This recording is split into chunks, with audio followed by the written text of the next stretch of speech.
Comment faire pour gérer les crises de mon enfant? Je vous dis pas le nombre de fois où j'étais au supermarché, dans un endroit public, avec mon enfant, et qu'il a commencé à hurler, à se jeter par terre. Et où je me suis dit, mais mon Dieu, qu'est-ce que je vais faire? Je m'appelle Emilia Flumin-Bourré et je suis coach parental.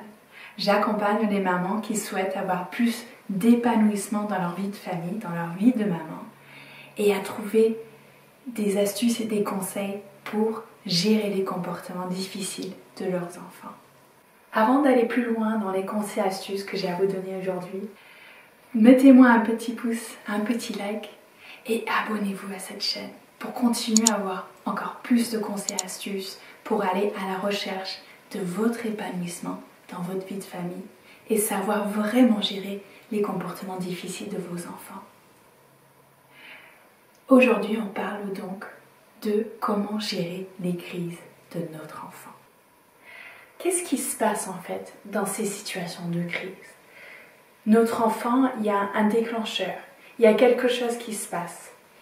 Il a des émotions fortes, de la colère, de la tristesse, il pleure, il hurle, il se jette par terre, il tape, il mord. Nous, mamans, nous aussi, ça déclenche en nous des émotions fortes, de la colère aussi, de la tristesse, de l'impuissance, peut-être aussi de la culpabilité, de la honte, cette impression de ne pas savoir gérer. Et comment on réagit avec toutes ces émotions à l'intérieur de nous?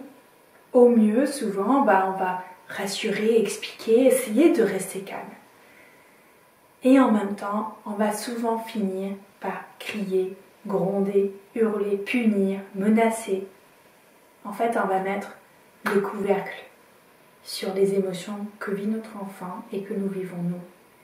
Et en réalité, en fait, ce qui se passe dans cette situation-là, c'est toutes ces émotions, mais aussi énormément de stress.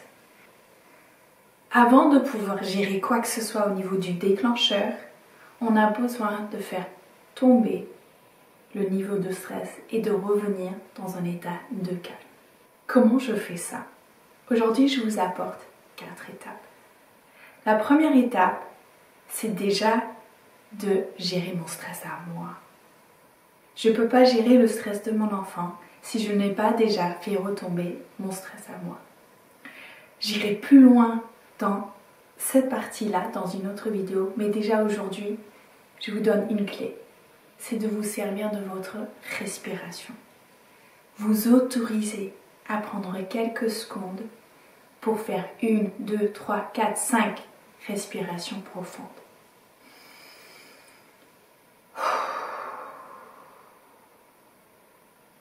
Et déjà avec ça, de faire redescendre votre état de stress à vous.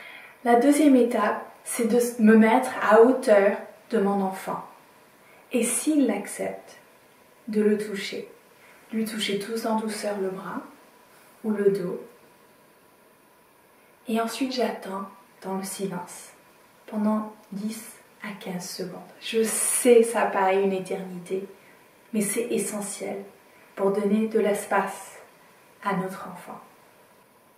La troisième étape, c'est je décris ce que je vois. Tu hurles fort, tu pleures. Je vois des larmes dans tes yeux. Ton visage, il est tout crispé. Tes mains sont tendues, tes poings sont fermés. Je décris en 1, 2, 3 phrases maximum ce que je vois, ce que j'entends, de manière le plus factuelle possible. Et j'attends 10 à 15 secondes. Quatrième étape, je dis à mon enfant une phrase. Tu voulais pas, si je sais ce que c'est, je le dis, tu voulais pas taper ton frère, tu voulais qu'il arrête de t'embêter. Tu voulais pas que je te coupe ta pomme en 4, tu voulais que je la coupe en 2. Tu voulais pas que je refuse de t'acheter ce jouet-là. Ou si je sais pas ce que c'est, je peux lui dire juste, tu voulais pas ça.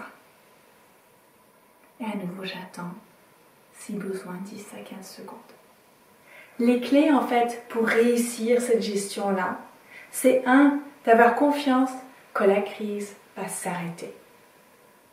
C'est 2, ne pas vouloir gérer le déclencheur, la cause apparente, tout de suite. Le fait que mon enfant a tapé son frère, qu'il n'a pas accepté mon nom, qu'il ne voulait pas que je coupe sa pomme en 4, ça, je le garde pour tout à l'heure. Tout de suite dans la gestion de la crise, ce que je gère, c'est de faire baisser le stress. La 3e clé, c'est de garder notre calme, tant que possible de rester patiente et de dire le moins de choses possible, de donner de l'espace à notre enfant par le silence et d'attendre dans cette confiance que ça va s'arrêter. Si vous avez des questions aujourd'hui vis-à-vis de ce que je vous ai expliqué, je vous invite vraiment à me les mettre en commentaire et je serai ravie de vous répondre. Mettez-moi un petit pouce, un petit like et abonnez-vous à cette chaîne pour vous assurer d'avoir le plus de clés, d'astuces, de conseils possibles pour savoir gérer ces comportements difficiles et pour vous sentir enfin épanoui dans votre vie de maman.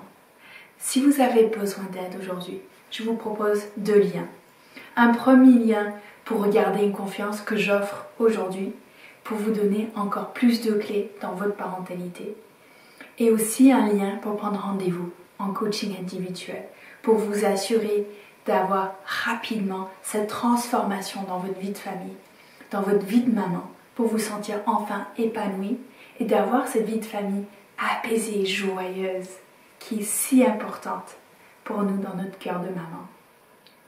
Je vous souhaite de prendre soin de vous et de vos enfants. Merci de m'avoir suivi dans cette minute coaching. À très vite.